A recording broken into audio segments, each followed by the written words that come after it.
तो नमस्कार साथियों, स्वागत है आपके अपने यूट्यूब चैनल स्टडी विथ नेमसा में।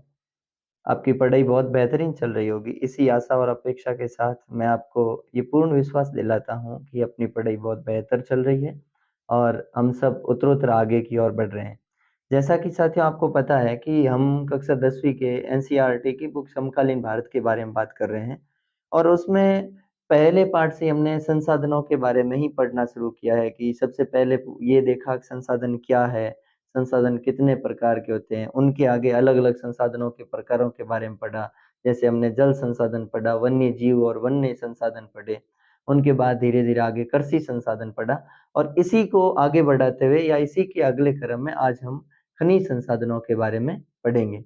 अब देखिए जैसे कि साथियों नाम से ही पता चल रहा है कि खनिज। खनिज का मतलब होता है खानों से खोदकर निकाले गए, जमीन से भूगर्भ से निकाले गए चीज़ें कि किस प्रकार उन्हें निकाला और एनसीईआरटी का हमें बहुत शुक्रिया इसलिए भी अदा करना चाहिए कि एनसीईआरटी किसी भी चीज़ को समझाने का बहुत बेहतरीन तरीका दे सकती है। जैसे कि आप ही के बुक में एक बच्चा अपने पिता को पूछता है कि पापा ऐसा क्या है कि हमारा घर ऐसा नहीं है कि एक बस चल रही है और वो बच्चा अपने पापा से कह रहा है कि ये चलता हुआ घर है पापा अपना ऐसा घर क्यों नहीं है? तो मतलब खनिजों के माध्यम से कि कहीं न कहीं धात्विक तरीके से उन बस का निर्माण हुआ तो पापा वापस बड़े रोचक ढंग से समझाते हैं कि बेटा ये कोई घर नहीं है, ये एक प्रकार का बस है और इसका निर्माण होता है खनिजों से होता है।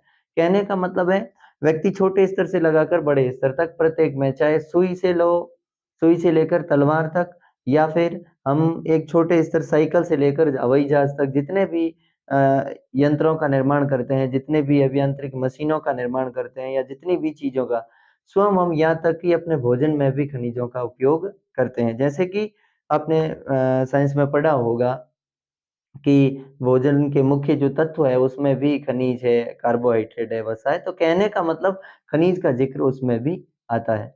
तो ख़ैर हमारे भोजन के तौर पर जो खनिजों का हम प्रत्यक्ष तरीके से उपयोग करते हैं वो केवल और केवल 0.3% है और जो वास्तविकता खाद्य पदार्थ का जो हम उपयोग करते हैं वो 97.7% है। लेकिन फिर भी अगर ये 0.3% उसमें खनिज नहीं है, तो वो हमारा 97.7% भी कोई वैल्यू नहीं रखता। तो ख़ैर साथियों, चलते हैं हम आज की टॉपिक के बारे में बात करते हैं, खनिज तथा ऊर्जा संसाधन।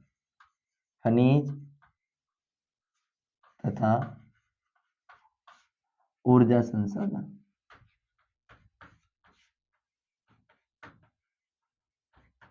ऊर्जा संसाधन। आज हम बात करेंगे साथियों, वो करेंगे खनिज। अब सबसे पहला प्रश्न यही है, खनिज क्या है? खनिज भूवैज्ञानिकों के द्वारा या भूवैज्ञानिकों ने खनिज के दर्जा उसे अगर हम सामान्य अर्थों में बात करें, तो खनिज वो है जो ज़मीन से खोद कर निकाला जाता है, जो भूपट्टी के अंदर पाया जाता है, भूगर्भ में पाया जाता है। इनका निर्माण कैसे होता है, कहाँ-कहाँ से होता है, इनके बारे में भी हम पढ़ेंगे। लेकिन इससे पहले तो सामान्य अर्थों में है कि भूमि से खोद कर निकाले जाने वाले पदार्थों को हम क्या कहते हैं? खनिज कहते हैं, मोटे-मोटे तरीके से। लेकिन वास्तविकता या स्पष्ट खनिज की परिभाषा क्या हो सकती है? कि जैसे कि भूवैज्ञानिकों ने कहा है कि प्रकृति में विद्यमान समरूप तत्व है वो क्या है? खनिज है। और खनिजों की एक प्रकार के होते नहीं है खनिज, इनकी आंतरिक संरचनाएँ होती है, प्रत्येक खनिज की अलग-अलग संरचनाएँ होती है। इसके साथ अगर एक भूमंडल एक है या अपने जैसे हिंदुस्तान का इतना बड़ा क्षेत्र है, तो पूरे के पूरे क्षेत्रफल में एक जैसे खनिज पाए नहीं जाते। खनिज हर किलोमीटर के आगे या 10 किलोमीटर, 20 किलोमीटर मतलब प्रत्येक अगले मतलब क्षेत्र में खनिज में परिवर्तनता दिखाई देती है। जैसा कि हम देख पा रहे हैं कि अगर कर्नाटक वगैरह जाएँ तो वहाँ सोने तक की खानें हैं या फिर अपने उड़ीसा में लो एश के बहुत बड़े भंडार पाए जाते हैं। तो ऐसा हमारे हिंदुस्तान में या ऐसा हमारे राजस्थान में ऐसा नहीं है। राजस्थान में जिप्सम के भंडार है, टंगस्टन के भंडार है नागौर में। उसी प्रकार अजमेर में अजमेर में है, चूना पत्थर के भंडार है या अपने जोधपुर में है। ऐसे मतलब बहुत सारे क्षेत्र है जो अलग-अलग कहने का मतलब है प्रकृति एक तरह की सभी जगह नहीं है। जगह-जगह प्रकृति का सौंदर्य अलग-अलग है। भूमि के अंदर भी अलग है, बाहर भी अलग है। कहीं हमने पेट्रोलियम की बात की है, तो कहीं प्राकृतिक गैस की बात की है, तो कहीं कहीं खनिज तेल की बात की है, तो कहीं लौह अयस्क की, तो कहीं कोयला, तो कहीं सोना, तो कहीं चांदी। मतलब हर एक क्षेत्र में अलग-अलग क्षेत्रों में खनिज पाए जाते हैं। तो सबसे पहली है कि खनिज है क्या? तो खनिज तो भूवैज्ञानिकों भूवैज्ञानिकों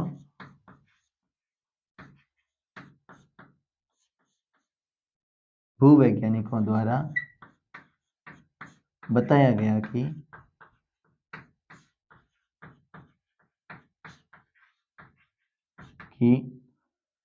प्रकृति में विद्यमान समरूप तत्व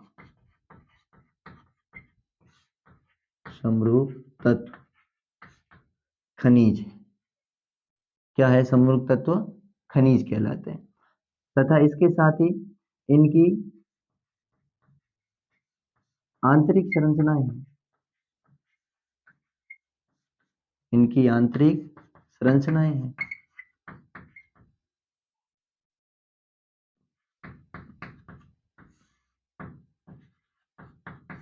तथा खनिज अनेक प्रकार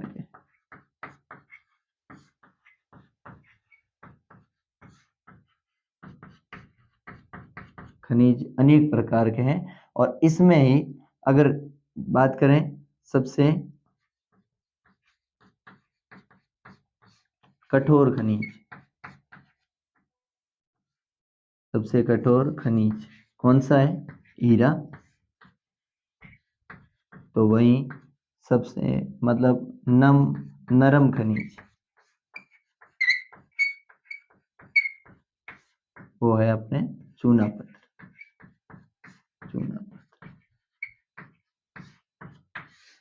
अब देखिए कठोर में हीरा है तो वही नरम में वापस क्या है? चूना पत्थर है। तो हमें हम ये बता रहे हैं कि खनिज की परिभाषा क्या है। तो भूवैज्ञानिकों द्वारा बताया गया कि प्रकृति में विद्यमान समरूप तत्व ये क्या है? खनिज है और इनकी आंतरिक संरचनाएं होती है तथा खनिज अनेक प्रकार के होते हैं।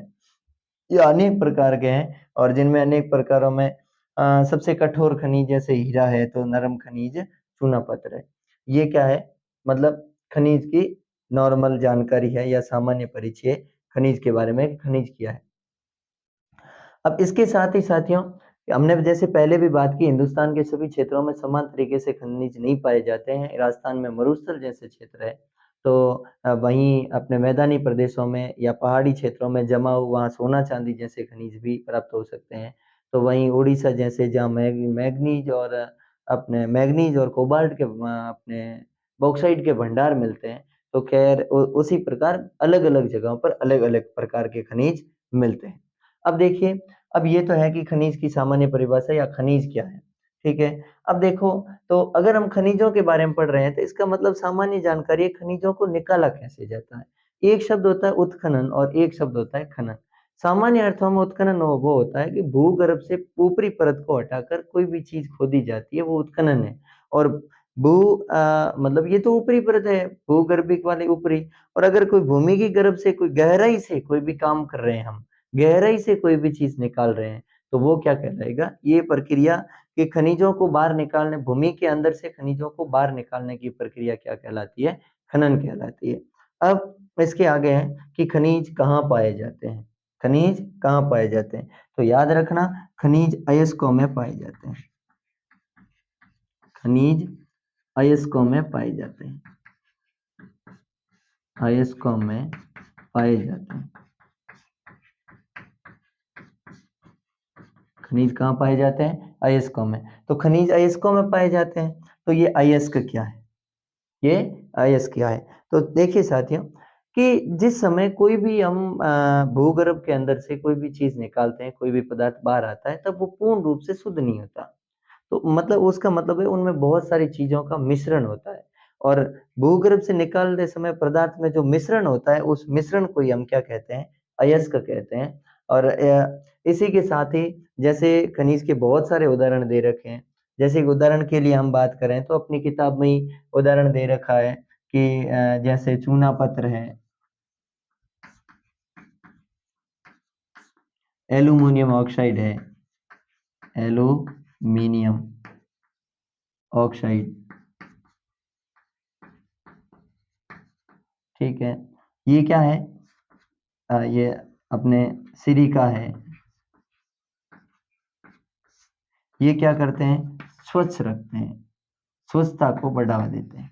क्या करते हैं? स्वच्छता को बढ़ावा देने वाले खनिज है। उसी प्रकार और फ्लोराइड है।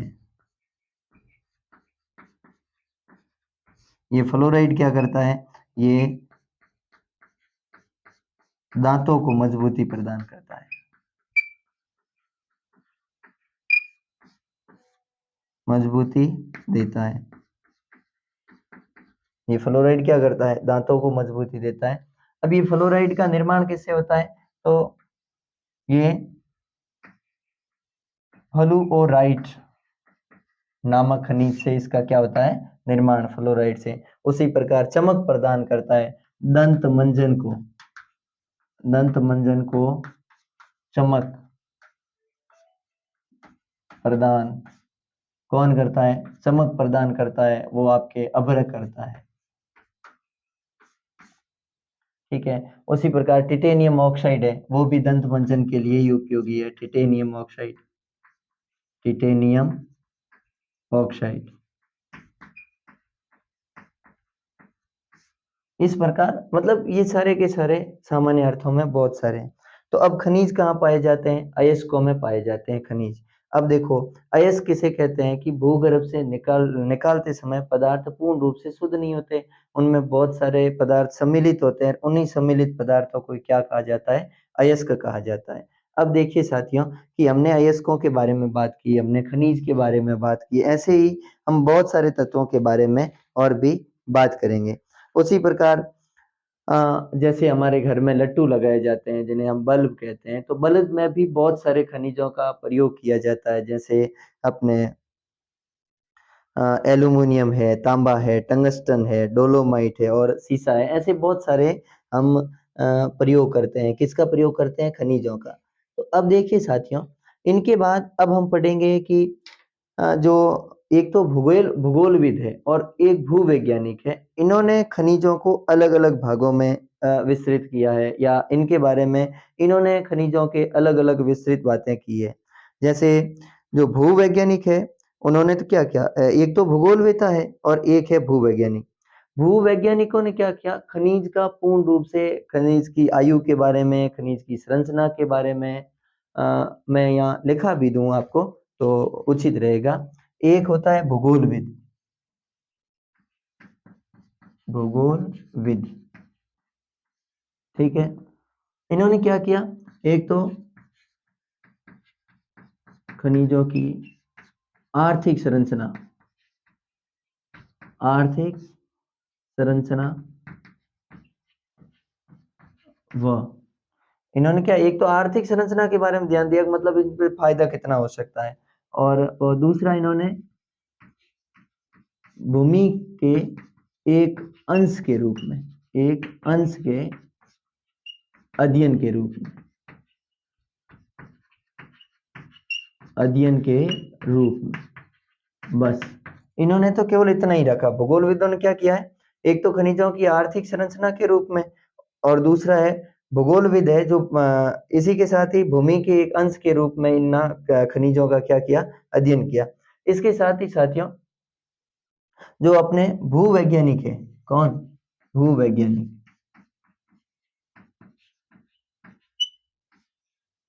भूवैज्ञानिकों ने क्या किया है? एक तो खनिजों की संरचना के बारे में, खनिजों की संरचना, निर्माण प्रक्रिया, निर्माण प्रक्रिया, निर्माण प्रक्रिया के अलावा इन्होंने आयु देखी कि भी खनिज कितने समय तक रह सकते हैं, क्या समाप्त होंगे, समाप्त नहीं होंगे। इसके साथ ही आयु के अलावा भी और बहुत सारी चीजें देखी उन्होंने कि एक तो खनिजों की संरचना देखी, निर्माण प्रक्रिया देखी, आयु देखी, तथा इनके भौतिक और रासायनिक संगठन देखे। भौतिक व रासायनिक संगठन, रासायनिक संगठनों के बारे में बात की। के बारे में अध्ययन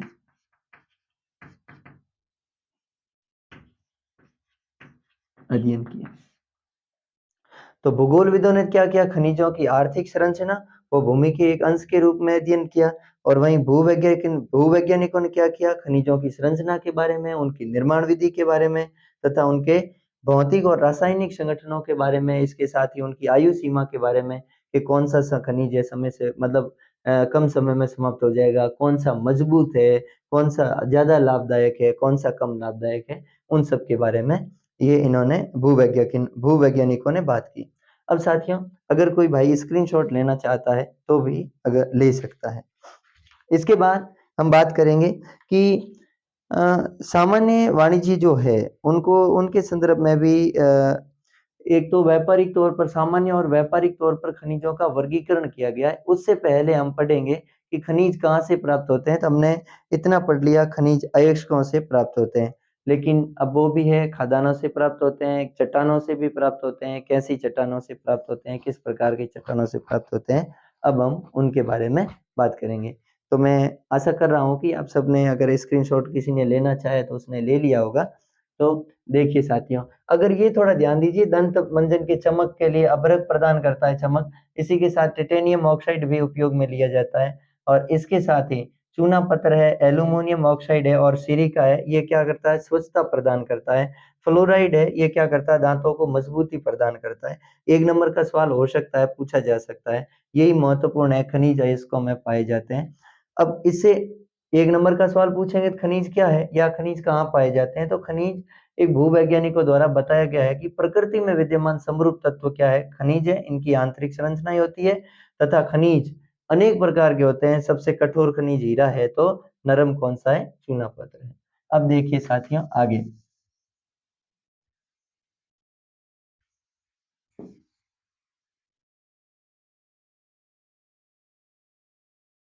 आगे हम खनिजों के निर्माण की मतलब कहाँ कहाँ पाए जाते हैं। तो पहला हमने ये देख लिया खनिज अयस्कों में पाए जाते हैं, और हमने ये भी समझ लिया कि अयस्क क्या है। जैसा कि हमने पहले बात की है कि अयस्क किसे कहा जाता है, तो अयस्क अगर जिस समय खनिजों को बाहर निकाला जाता है, कहाँ से? भूमि से, उस समय वो शुद्ध रूप से नहीं पाए जाते हैं, उनमें बहुत सारे तत्वों का, बहुत सारे पदार्थों का मिश्रण होता है, और ये मिश्रण ही क्या कहलाता है?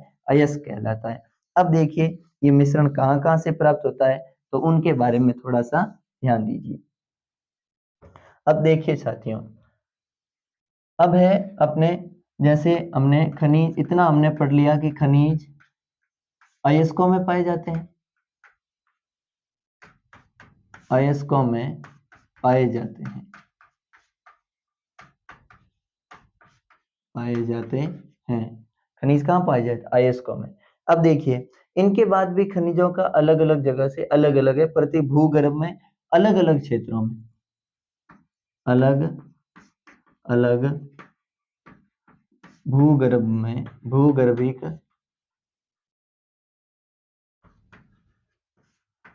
क्षेत्रों में भिन्न भिन्न खनिज पाए जाते हैं, भिन्न भिन्न खनिज पाए जाते हैं।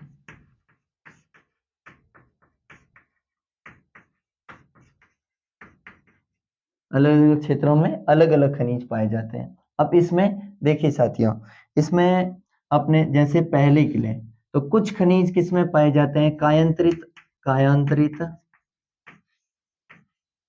व आग्नेय चट्टान।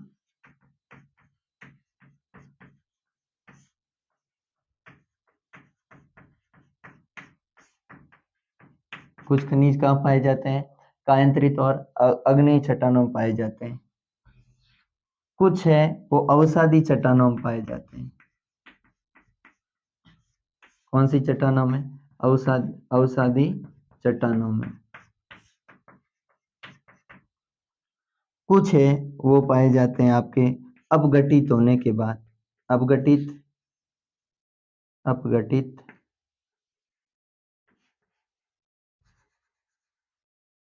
अपघटित होने के बाद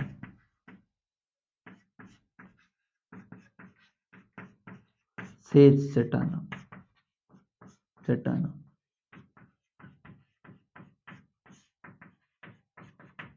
ठीक है। और कुछ पाए जाते हैं ये, और कुछ अपन आगे और बात करेंगे। अब पहले है कायांतरित चट्टानें। कायांतरित चट्टानें या आग्नेय चट्टानों। कायांतरित चट्टानें या आग्नेय चट्टानें में वे खनिज पाए जाते हैं कि कायांतरित चट्टानों में खनिजों का निर्माण होता है कि जब ऊष्मा के कारण इनकी क्या होती है, अलग अलग दरारें होती है, अलग अलग मतलब सेलें होती है, सेल होती है इनकी। तो जिस समय ऊष्मा के कारण या जो द्रव होता है, जो गर्मी के कारण जो द्रव ऊपर आता है, ऊपर आकर वो द्रव क्या हो जाता है, जम जाता है। तो जमने के बाद अगर छोटी परत मतलब बड़े क्षेत्र में, विशाल क्षेत्र में जमता है तो वो परत के रूप में जमता है, और नहीं तो वो सेलों के रूप में क्या हो जाता है, जम जाता है। ये तो है अपने कायांतरित या वह आग्नेय चट्टानों में खनिजों की निर्माण प्रक्रिया। इसके साथ ही अवसादी चट्टानों में, जैसे अवसादी चट्टानों में चूना पत्थर है, कोयला है, इस प्रकार के खनिज अवसादी चट्टानों में पाए जाते हैं। अवसादी चट्टानों में क्या होता है, ये भी एक परत के तौर पर पाए जाते हैं। और इसके साथ ही अगर ज्यादा ऊष्मा है, तो ज्यादा ऊष्मा के कारण जैसे कोयला वगैरह है, तो वो ऊष्मा के कारण मतलब लंबी प्रक्रिया चलेगी, इसमें भी लंबी प्रक्रिया चलती है। उनके बाद मतलब किन्हीं भी धातुओं का या कोई भी खनिजों का निर्माण होता है। अवसादी चट्टानों में भी लंबी प्रक्रिया के बाद अपने चट्टानों का क्या होता है, या खनिजों का क्या होता है, निर्माण होता है। और अपघटित होने के बाद शेष चट्टानों में, इनमें बॉक्साइट जैसे मतलब बॉक्साइट जैसे खनिज है, जैसे बॉक्साइट,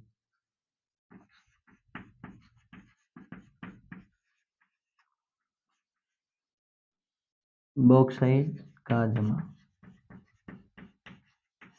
इनमें क्या होता है, अपघटित होने, पहले अपघटन की प्रक्रिया होती है, अपघटित होने के बाद जो शेष चट्टानें बचती है, उन चट्टानों में क्या होता है, बॉक्साइट का जमाव पाया जाता है। आगे हम पढ़ेंगे बॉक्साइट भी क्या है। तो अवसादी चट्टानों में ऊष्मा के कारण कोयला, और इसके साथ ही मरुस्थलीय क्षेत्रों में देखा जाए तो बाकी शेष बहुत सारे खनिज पाए जाते हैं। अब इसके बाद है अपने महासागरीय क्षेत्रों में, चौथे में किसकी बात करेंगे, महासागरीय क्षेत्र।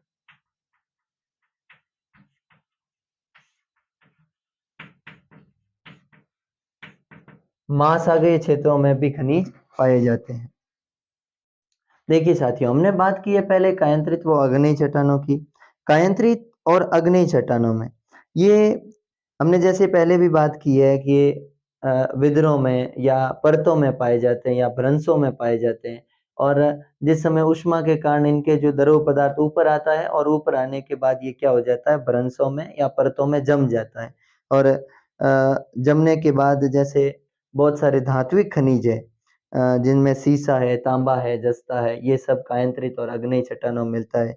उसके बाद हमने बात की है अवसादी चट्टानों की। तो अवसादी चट्टानें भी परतों में पाई जाती है, इनकी भी लंबी निर्माण प्रक्रिया होती है। और इसमें क्या होता है, इसमें भी क्षैतिज परतों में निक्षेपण पाया जाता है, और निक्षेपण के कारण ही क्या होता है, जमाव होता है। जैसे कि ऊष्मा के कारण हमने बात की है कि उसमें कोयले का निर्माण होता है, अत्यधिक लंबी अवधि के कारण ऊष्मा के दबाव के परिणाम स्वरूप कोयला निर्मित हुआ। उसके साथ ही जो सूक्ष्म प्रदेश है, जिसमें वाष्पीकरण के कारण जिप्सम है, पोटाश है, नमक है, इनका का निर्माण होता है अवसादी चट्टानों में। और अपघटित चट्टानों में निर्माण होता है, जैसे हमने पढ़ा है बॉक्साइट का निर्माण है। उसी प्रकार महासागरीय क्षेत्रों में भी बहुत सारे खनिजों का निर्माण होता है, लेकिन ये निम्न वर्गीय खनिज होते हैं, इतने हाई क्वालिटी के होते नहीं है। और उसके साथ ही एक चीज अपन और पढ़ेंगे, वो पढ़ेंगे पहाड़ी क्षेत्रों में। कैसे क्षेत्रों में, पहाड़ी क्षेत्र, कैसे क्षेत्र, पहाड़ी क्षेत्र। और पहाड़ी क्षेत्र में जमाव वाले क्षेत्रों क्षेत्रों में खनिज पाए जाते हैं। और उदाहरण के लिए वे कौन से खनिज होते हैं, तो साथियों अगर आप देखें तो उदाहरण के लिए सोना, प्लेटिनम, प्लेटिनम आदि। ठीक है, ऐसे बहुत प्रकार की चीजें होती है। तो यहाँ वापस देख लीजिए, उदाहरण के लिए कायांतरित चट्टान, अगर तो इसमें याद क्या करना है, ये एक तो भ्रंशों में पाया जाता है, भ्रंशों में, ठीक है, परतों में या विदर्भों में। इसमें तो ये क्या होता है, जमा होता है इनका, ठीक है। ये पतली सिराएं होती है और उसमें इसमें अगर कम है तो सिरा में, सिराओं और परतों में ऊष्मा के कारण जमा परतों में पाया जाता है, पाए जाते हैं। और इनके उदाहरण कौन कौन से देंगे, उदाहरण यहाँ दे देते हैं। उदाहरण जस्ता, तांबा, सीसा आदि, सीसा आदि, ठीक है। इसी के साथ ही हमें क्या, ये कोयला किसके, उष्मा से, उष्मा, कोयला किससे बना, उष्मा से, उष्मा का परिणाम है ये कोयला, माफ कीजिए, ये उष्मा का परिणाम है। इसके साथ ही इनमें कोयले के अलावा और भी है, जैसे नमक, पोटास,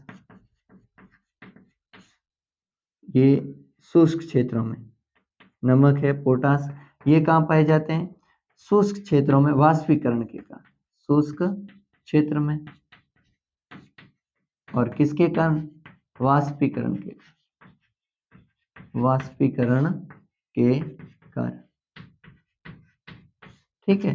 तो ये है इसमें कि अवसादी चट्टानों में कौन से खनिजों का निर्माण होता है, तो उष्मा के कारण कोयले, इनमें निक्षेपण पाए जाते हैं और क्षैतिज निक्षेपण, और उन्हीं के द्वारा कोयले का निर्माण होता है। लंबी प्रक्रिया इसमें भी चलती है, अत्यधिक लंबी प्रक्रिया इसमें भी चलती है। नमक, पोटास जैसे है वो है शुष्क क्षेत्रों में वाष्पीकरण के कारण अवसादी चट्टानों में पाए जाते हैं। अपघटित होने के बाद जो सेठ चट्टानें रहती है उनमें बॉक्साइट का जमाव पाया जाता है। महासागरीय क्षेत्रों में निम्न वर्ग की जो मतलब खनिज होते हैं वो पाए जाते हैं। और पहाड़ी क्षेत्रों में जमाव वाले या पहाड़ी या जमाव वाले ढलान में नीचे जमाव वाले क्षेत्र होते हैं, ये भूमि की ऊपरी संरचना में ही पाए जाते हैं। उदाहरण के लिए सोना है, प्लेटिनम है, चांदी है, मतलब महंगी धातु है ये। तो ये यहाँ खनिज पाए जाते हैं। इस प्रकार खनिजों का क्या होता है, निर्माण होता है। अब इसके साथ ही साथियों अगर हम अगले बात करें, तो अब हम, अगर कोई भाई स्क्रीनशॉट लेना चाहता है तो ले सकता है। इसके बाद अब हम बात करेंगे अलग अलग मतलब सामान्य और व्यापारिक उद्देश्य से खनिजों का वर्गीकरण किस प्रकार किया गया है, ठीक है। अगली बात होगी खनिजों का वर्गीकरण। देखिए साथियों, मुख्य तौर पर खनिजों को धात्विक, अधात्विक और ऊर्जा खनिज तीन रूपों में विभाजित किया गया, लेकिन उनके भी क्या है, अलग अलग वापस भेद बताए गए हैं। जैसे कि हम यहाँ बात करें, ये है खनिज, क्या है, खनिज। अब खनिज, एक है अपना धात्विक खनिज,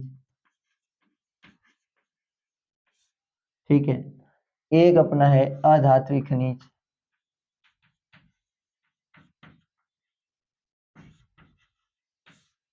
खनिज, और एक है अपना, वो है आपके ऊर्जा खनिज।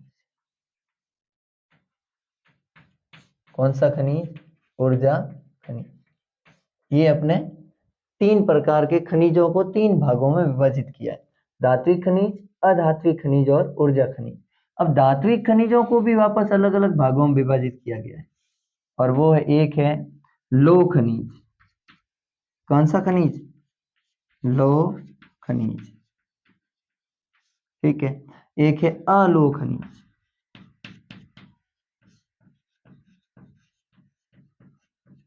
ठीक है। इसके साथ ही एक है महंगी वस्तुएं,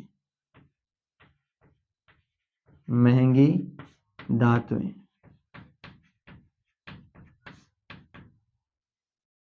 तो अधात्विक तो अलग ही है और ऊर्जा खनिज ही अलग ही है। अब इधर देखिए, जैसा कि यहाँ लिखा है लौह खनिज, इसमें लिखा अलोह खनिज और इसमें लिखा है महंगी धातुएं। सबसे पहले खनिज कितने भागों में विभाजित है, तीन भागों में, धात्विक खनिज है, अधात्विक खनिज है और ऊर्जा खनिज है। अब देखिए, सबसे पहले हम बात कर रहे हैं ऊर्जा खनिज की। अगर ऊर्जा खनिज के बारे में साथियों अगर हम बात करते हैं, तो ऊर्जा खनिज तीन महत्वपूर्ण ऊर्जा खनिज है। कौन कौन से तीन महत्वपूर्ण ऊर्जा खनिज है, एक है अपना पेट्रोलियम, एक है प्राकृतिक गैस और एक है अपने मतलब कोयला। तो कोयला, पेट्रोलियम गैस और प्राकृतिक गैस। तो कोयला, ये ऊर्जा खनिज कोयला है, पेट्रोलियम और प्राकृतिक गैस। पेट्रोलियम और प्राकृतिक गैस, प्राकृतिक गैस। ठीक है। अब देखिए अधात्विक खनिजों में कौन कौन है इसकी बात कर लें। अभ्रक है, चूना पत्थर है, संगमरमर है,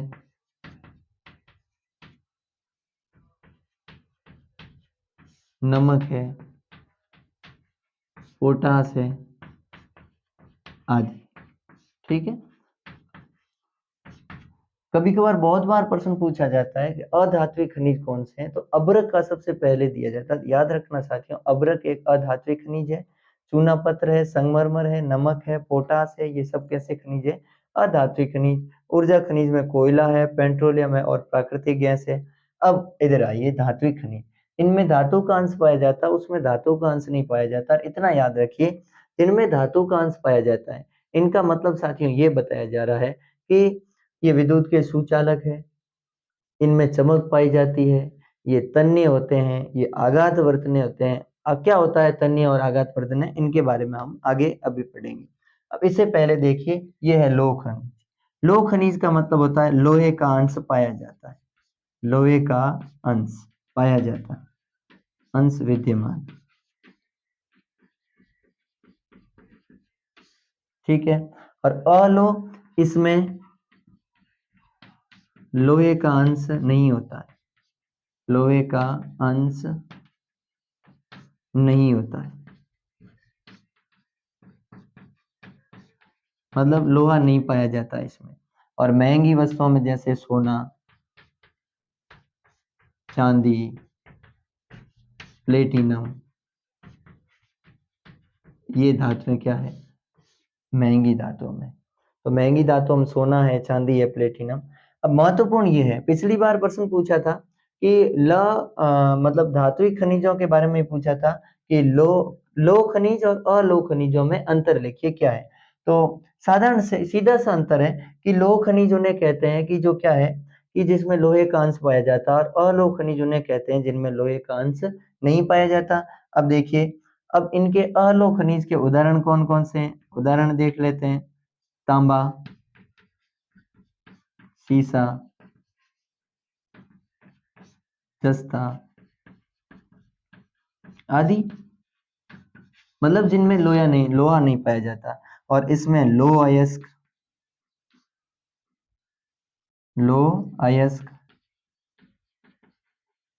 कोबाल्ट, लो अयस्क है, कोबाल्ट है, और क्या है इसके साथ ही ये अपने उदाहरण है इसके, लो अयस्क, कोबाल्ट, मैग्नीज आदि। ठीक है। तो वापस देख लीजिए, ये खनिजों का क्या है वर्गीकरण, खनिजों का वर्गीकरण।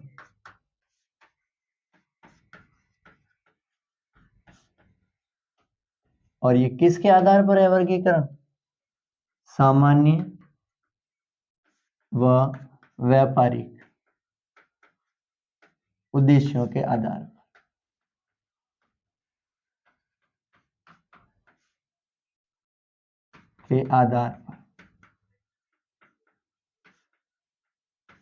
किसके आधार पर है खनिजों का वर्गीकरण, सामान्य व व्यापारिक उद्देश्यों के आधार पर है। किनका है खनिजों का वर्गीकरण है। देखिए पहले अब वापस देख लीजिए, खनिज तीन प्रकार के हैं, धात्विक है, अधात्विक है और ऊर्जा खनिज है। ऊर्जा खनिज वे खनिज जिनसे हमें ऊर्जा प्राप्त होती है, जैसे कोयला है, पेट्रोलियम है और प्राकृतिक गैस है। उसके साथ ही धात्विक अधात्विक खनिज जिसमें धातु का अंश नहीं पाया जाता, विद्युत के कुचालक होते हैं, अर्थात विद्युत नहीं चलती है, चमक नहीं पाई जाती है, कठोरता नहीं होती है उनमें, वे क्या कहलाते हैं, मतलब अधात्विक खनिज जैसे अभ्रक है, चूना पत्थर है, संगमरमर है, नमक है, पोटास है आदि। ठीक है। अबरक राजस्थान के अजमेर में खूब पाया जाता है, जिनके बारे में हम आगे जिक्र करेंगे। और इसके साथ ही धात्विक, तो धात्विक वे खनिज है जिनमें धातु का अंश पाया जाता है, अर्थात जिनमें धातु होती है। और इसमें क्या है, धात्विक खनिज को अलग 3 वर्गों में बांटा गया है, एक लौह खनिज, दूसरा अलोह खनिज और तीसरा महंगी धातुएं, मतलब अलग से। जो लौह खनिज या अब लौह खनिज में लोहे का अंश विद्यमान होता है, और इसमें लौह अयस्क है, कोबाल्ट है, मैग्नीज है, ये सारे। अलोह खनिज में इसमें लोहे का अंश नहीं पाया जाता, जिसमें तांबा है, सीसा है, जस्ता है। और महंगी वस्तुओं में सोना है, चांदी है, ऐसे बहुत सारी चीजें, मतलब प्लेटिनम है, ये क्या होते हैं, पाए जाते हैं। तो आपको ये चार्ट पूरा याद होना चाहिए, जिससे कि हो सकता है कि प्रश्न पूछ ले, तो इस प्रश्न को आप आराम से कर सकते हैं। अब हम लो अयस्क के बारे में मतलब विस्तार से जानेंगे कि लो अयस्क क्या है, और इसके साथ ही और कोबाल्ट के अपने मैग्नीज के बारे में जानेंगे। एक मतलब जो जो हमारी किताबों में विशेष तरीके से दिया है, उसी के साथ ही अपना तांबा है, उसी के साथ ही मतलब जैसे कोयला है या अबरक है, ठीक है, बॉक्साइड है। तो ये सारी की सारी चीजों के बारे में हम जानेंगे। अगर कोई भाई स्क्रीनशॉट लेना चाहता है तो ले सकता है।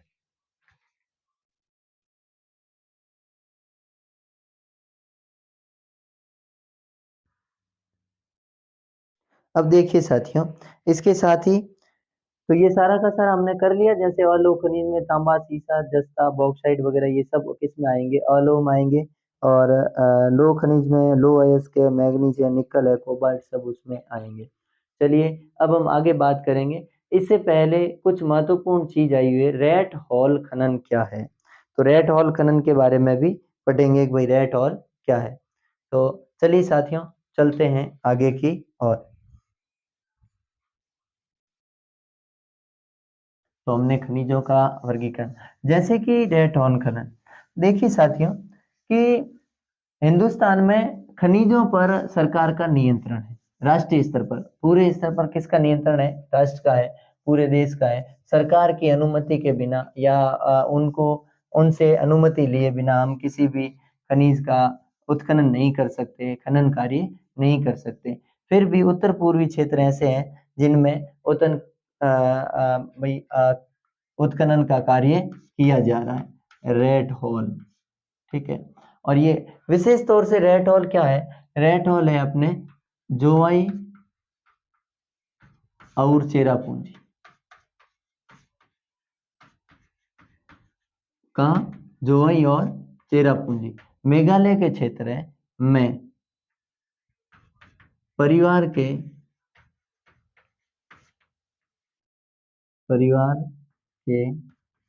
सभी सदस्य सभी सदस्य मिलकर कोयले की खानों कोयले की खानों में संकीर्ण रास्ता बनाकर कार्य करते हैं कार्य करते हैं। इन्हें क्या कहा जाता है, रेट हॉल, रेट हॉल कहा जाता है।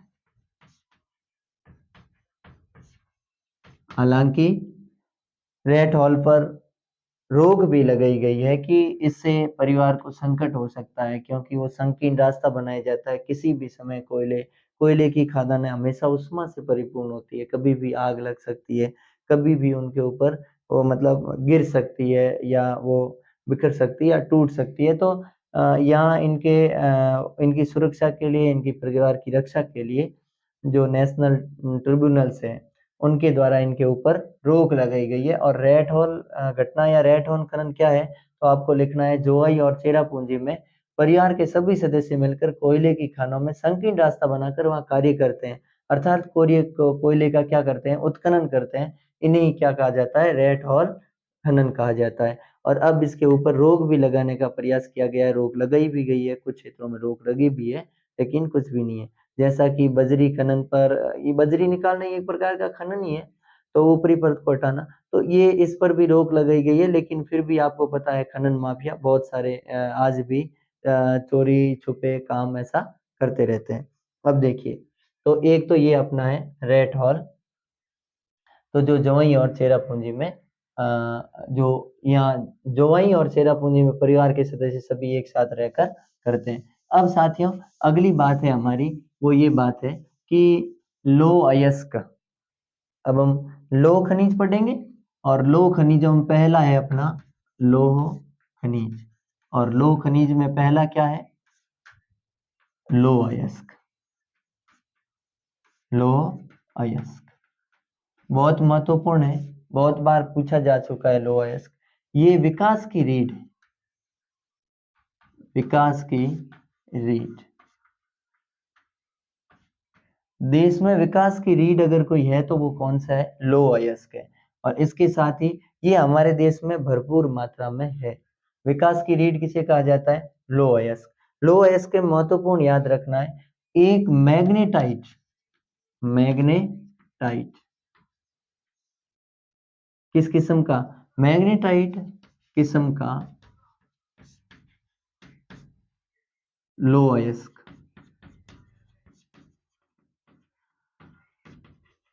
सर्वोत्तम किस्म का है। कैसी किस्म का है? सर्वोत्तम किस्म का। अगर आपको पूछ ले कि लौह अयस्क में सर्वोत्तम किस्म का लौह अयस्क कौन सा है, तो वो है मैग्नेटाइट। ठीक है, किस्म का है, इसलिए इनका प्रयोग कहाँ किया जाता है? अपने एक तो विद्युत में, विद्युत का सुचालक है, अच्छा चालक है,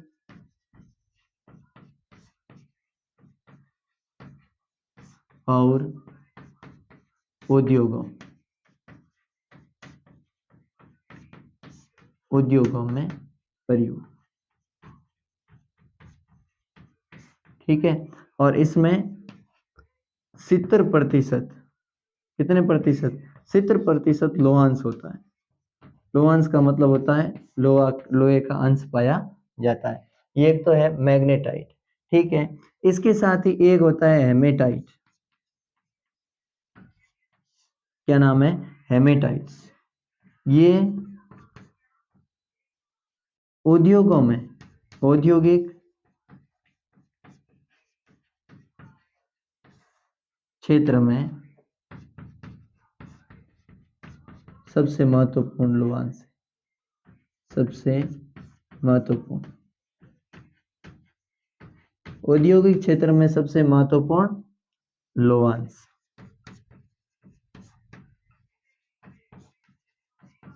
लोहांश है कौन सा?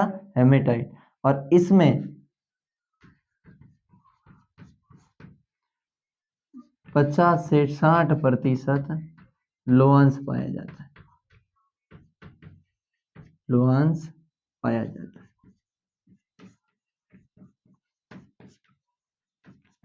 कितना लोहांश पाया जाता है? 50 से 60%। कहने का मतलब है मैग्नेटाइट से कम लोहांश पाया जाता है। सर्वाधिक या सर्वोत्तम किस्म का, सबसे उत्तम किस्म का, जिस प्रकार हम कोयले की बात करें तो कोयले में सबसे उत्तम किस्म कौन सी है? एंथ्रेसाइट। कौन सी किस्म है? एंथ्रेसाइट। उसी प्रकार यहाँ लोहे में सबसे उत्तम किस्म कौन सी है? मैग्नेटाइट है। इसमें कितना? 70% लोहांश पाया जाता है। विद्युत का अच्छा चालक है ये, और उद्योगों में प्रयोग किया जाता है। किसमें प्रयोग किया जाता है? उद्योगों में। विद्युत के सुचालक होते हैं ये, कठोर होते हैं, चमक पाई जाती है इनमें, आघातवर्धनीय होते हैं और तन्य होते हैं। याद, लोहे की, लोहा इसकी विशेषता क्या है? आघातवर्धनीय। आघातवर्धन की जगह अगर मान लो आपको वहां घातवर्धन भी दिया हो तो भी कंफ्यूज नहीं होना है। इनका मतलब होता है, इनको जब पीटा जाता है तो ये चदरों में क्या हो जाता है? परिवर्तित हो जाता है चदर के रूप में पीटने पर। एक होता है तन्य। तन्य किसे कहते हैं? तन्य कहते हैं कि अगर किसी भी लोह को खींचा जाता है तो वो लंबा तार की तरह आगे बढ़ता ही खींची जाता है, तो वो है तन्य। इसी के साथ ही ये विद्युत का क्या है? चालक है, मतलब सुचालक। विद्युत का कैसा है? सुचालक है। इसके साथ ये क्या होता है, कठोर होते हैं। ठीक है, तो ये सारे के सारे गुण लौह अयस्क के होते हैं। अब लौह अयस्क कहाँ कहाँ पाए जाते हैं और मतलब इनकी कितनी पेटियां हैं। तो साथियों, लौह अयस्क के बारे में बात करें, अगर आपको ये सीधा तरीके से एक छोटा सा प्रश्न पूछ ले कि देश में विकास की रीढ़ कौन सा अयस्क या कौन सा खनिज है, तो लौह अयस्क है। इस मतलब ये 3/4 भाग इसका ही है विकास के क्षेत्र में। और इसके साथ ही सर्वोत्तम किस्म का कौन सा लौह अयस्क है, तो मैग्नेटाइट है। और इसमें कितना लोहांश पाया जाता है, 70%। ये विद्युत का अच्छा चालक और उद्योगों में प्रयोग किया जाता है। हेमेटाइट किस्म का है, ये भी कौन सा है, लौह अयस्क की है। और ये औद्योगिक क्षेत्र में सबसे ज्यादा प्रयोग में किया जाने वाला या सबसे महत्वपूर्ण लोहांश है, वो कौन सा है, हेमेटाइट है। और इसमें 50 से 60% लोहांश पाया जाता है। अब लौह अयस्क की 4 पेटियां हैं। कितनी पेटियां हैं, 4 पेटियां। चारों की चारों पेटियां बहुत महत्वपूर्ण है साथियों, उनको ठीक ढंग से याद करना। तो मैं सोच रहा हूँ आप आघात वर्तन और तन्यता के बारे में समझ लिया।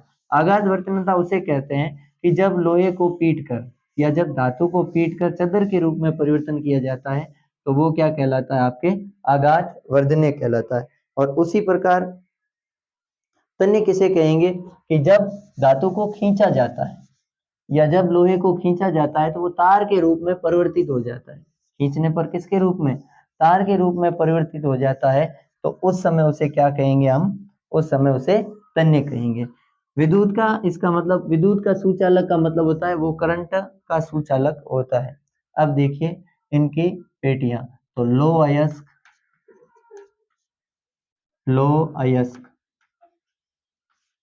की पेटियां। और लौह अयस्क की पेटियां कितनी है, लौह अयस्क की पेटियां और इनकी पेटियां है 4। कितनी पेटियां, 4। देखिए साथियों, सबसे पहले ये 4 पेटियां कौन कौन सी है, उनके नाम याद करने बहुत जरूरी है। पहली पेटी वो है उड़ीसा झारखंड पेटी। कौन सी है, उड़ीसा झारखंड पेटी। कौन सी पेटी, उड़ीसा झारखंड पेटी। दूसरी बात करें अगर हम दूसरी पेटी की, तो दूसरी पेटी है साथियों, वो है आपके बस्तर दुर्ग चंद्रपुर पेटी। चंद्रपुर पेटी। पहली उड़ीसा झारखंड पेटी, दूसरी बस्तर दुर्ग चंद्रपुर पेटी, और तीसरी, अगर तीसरी पेटी की बात करें तो मैं यहाँ लिख देता हूँ अपने, ये तीसरी पेटी। और तीसरी पेटी कहाँ है साथियों, तीसरी पेटी है अपने कि तीसरी और चौथी, तीसरी पेटी है अपने महाराष्ट्र गोवा पेटी। महाराष्ट्र गोवा पेटी।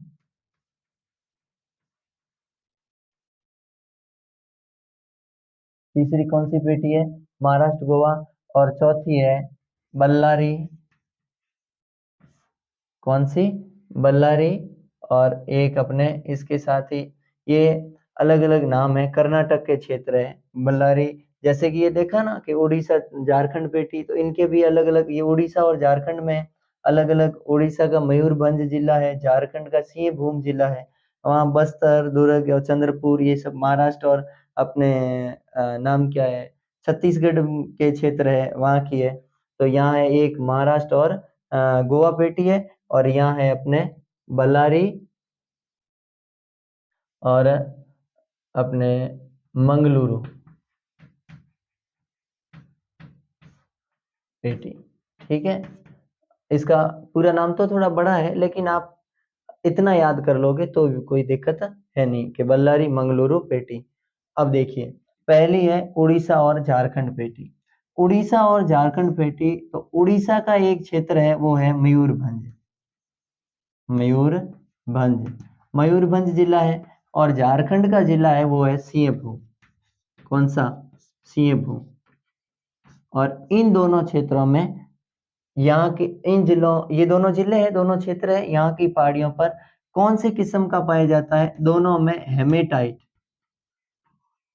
हेमेटाइट किस्म का लोहांश पाया जाता है, किस्म का लौह अयस्क पाया जाता है, लौह अयस्क। ठीक है, अयस्क पाया जाता है। उसके बाद बस्तर दुर्ग चंद्रपुर पेटी। बस्तर दुर्ग चंद्रपुर पेटी, इसमें भी ये बस्तर छत्तीसगढ़ का जिला है। छत्तीसगढ़ का बस्तर जिला, बस्तर जिला, ठीक है। और इसके साथ ही यहाँ बेला डीला की पहाड़ियाँ, बेला डीला या बेला डीला, बेला डीला की पहाड़ियाँ,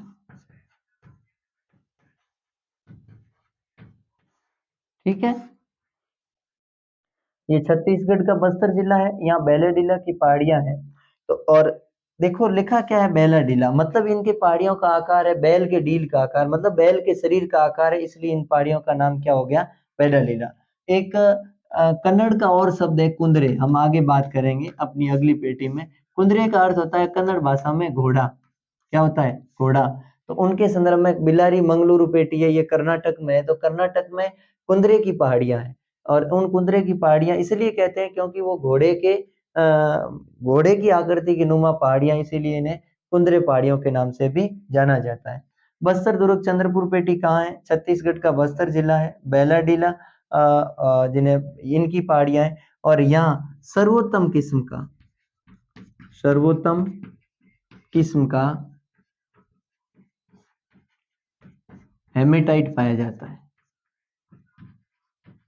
ठीक है। पूछा जा सकता है सर्वोत्तर किस्म का हेमेटाइट कहाँ पाया जाता है, तो वो बेलाडीला की पहाड़ियां में कहाँ पाया जाता है, बस्तर दुर्ग चंद्रपुर पेटी में पाया जाता है।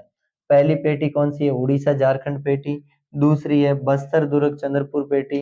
तीसरी महाराष्ट्र गोवा पेटी। और चौथी है बल्लारी मंगलुरु पेटी। बल्लारी मंगलुरु पेटी, इसका नाम थोड़ा बड़ा है, हालांकि मैंने छोटा कर दिया यहाँ पे, कोई नहीं, अगर आप इतना याद करोगे तो भी बहुत बेहतर है। इसमें बड़ा क्वेश्चन भी पूछा जा सकता है, ज्यादा से ज्यादा 2 नंबर का या 3 नंबर का प्रश्न पूछेंगे, या फिर इससे ज्यादा आएगा तो फिर 4 नंबर का प्रश्न सीधा पूछ लिया जाएगा कि लो अयस्क के संदर्भ में टिप्पणी कीजिए, या लो अयस्क से आप क्या समझते हैं, उनकी चारों पेटियों सहित वर्णन कीजिए। तो ये अलग अलग पेटी है। और अगर सीधा भी प्रश्न पूछा जा सकता है कि लो अयस्क की कितनी पेटियां हैं, किन्हीं 2 पेटियों के नाम लिखिए या किन्हीं 2 पेटियों का विवरण दीजिए, तो उड़ीसा झारखंड पेटी उड़ीसा का मयूरभंज जिला और झारखंड का सिंहभूम जिला है। यहाँ हेमेटाइट किस्म का लो अयस्क पाया जाता है। बस्तर दुर्ग चंद्रपुर पेटी छत्तीसगढ़ और महाराष्ट्र का है। और यहाँ बस्तर छत्तीसगढ़ का बस्तर जिला है, वहाँ बेलाडीला की पहाड़ियां या बेलाडीला की पहाड़ियां हैं, वहाँ सर्वोत्तम किस्म का क्या पाया जाता है, हेमेटाइट। और इनके साथ ही ये जो क्षेत्र है, यहाँ पे याद रखना साथियों कि विशाखापट्टनम, कौन सा बंदरगाह, विशाखापट्टनम, विशाखापट्टनम,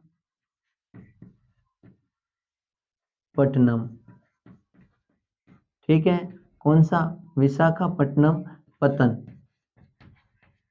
और यहाँ पतन का मतलब बंदरगाह से, ठीक है। क्या होता है कि पहले अपनी आवश्यकता पूरी होती है, देश की आवश्यकता पूरी करते हैं, और पतन से निर्यात किया जाता है। क्या किया जाता है, लोहेस का निर्यात किया जाता है। किन किन देशों में, दक्षिणी, माफ कीजिए, उत्तरी कोरिया, जापान और उत्तरी कोरिया, जापान और उत्तरी कोरिया, जापान और उत्तरी कोरिया। तो जापान और उत्तरी कोरिया में कौन से पतन से निर्यात किया जाता है, तो वो किया जाता है विशाखापट्टनम पतन से निर्यात किया जाता है। और पहले अपने देश की आवश्यकता की पूर्ति के बाद, ठीक है। ये बस्तर दुर्ग चंद्रपुर पेटी है। अब साथियों इसके आगे है वो अपनी अगली पेटी, जिनका नाम हम अभी पढ़ रहे हैं कि इनका नाम क्या है, तो इनका नाम है महाराष्ट्र गोवा पेटी। महाराष्ट्र गोवा पेटी है, इसमें इतने विशेष महत्वपूर्ण प्रकार का कोई खनन या खनिज कोई नहीं पाया जाता, लेकिन फिर भी ये भी याद करने योग्य है, ये भी अच्छी है। मतलब जो महाराष्ट्र है इनमें निम्न प्रकार के पाए जाते हैं खनिज, इतना लो अयस्क, इतना महत्वपूर्ण लो अयस्क नहीं पाया जाता, फिर भी इनका भी निर्यात किया जाता है। और जैसे महाराष्ट्र गोवा पेटी, तो एक महाराष्ट्र गोवा पेटी, इसे मारमा गोवा, कौन सा बंदरगाह है, मारमा गोवा पतन से, ठीक है। मारमा गोवा पतन से क्या किया जाता है, यहाँ के क्षेत्रों का भी मतलब लो अयस्कों का भी निर्यात किया जाता है। तो अगर आपको पूछ लेंगे कि विशाखापट्टनम पतन से निर्यात कौन सी पेटी का किया जाता है, तो आपके किया जाता है बस्तर दुर्ग चंद्रपुर पेटी। और महाराष्ट्र गोवा पेटी से वो किया जाता है मारमा गोवा पतन। और अगर आपको पूछ ले कि बिलारी मंगलुरु पेटी या बिलारी चित्रपुर मंगलुरु पेटी, ये याद कर लो, चित्रपुर, ठीक है, मंगलुरु पेटी। तो इसे इसे ये मंगलुरु के निकट, किसके निकट, मंगलुरु के निकट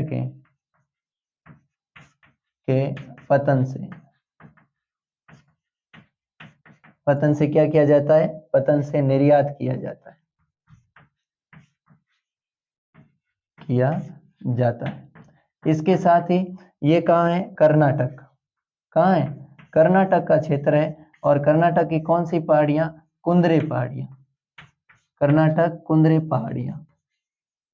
और इनको कुंदरे पहाड़ियां इसलिए कहा जाता है क्योंकि इनकी आकृति कैसी है, घोड़े नुमा आकृति होने के कारण, घोड़े नुमा आकृति, आकृति वाली पहाड़ियां हैं ये, आकृति, घोड़े नुमा आकृति वाली पहाड़ियां।